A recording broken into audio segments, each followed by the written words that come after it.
കോൺഗ്രസ് നേതാവായ വീർ ബഹാദൂർ സിംഗ് ഭരിക്കുന്ന സമയം 1987 മെയ് 22 സ്വതന്ത്ര ഇന്ത്യയിലെ ഏറ്റവും വലിയ കസ്റ്റഡി കൂട്ടക്കൊല ഹാഷിംപുരയിൽ അരങ്ങേറി.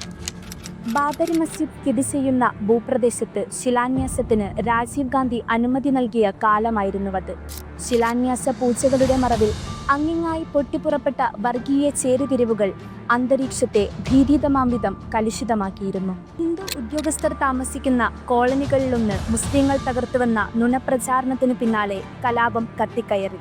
മീററ്റിലും മറ്റും കർഫ്യൂ പ്രഖ്യാപിച്ചു.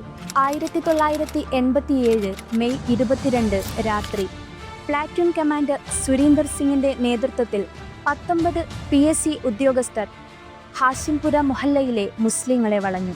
42 മുസ്ലിം ചെറുപ്പക്കാരെ അർദ്ധസൈനിക വിഭാഗമായ PSC ട്രക്കിൽ കയറ്റിക്കൊണ്ടുപോയി വെടിവെച്ച് കൊന്ന് നദിയിൽ വലിച്ചെറിഞ്ഞു.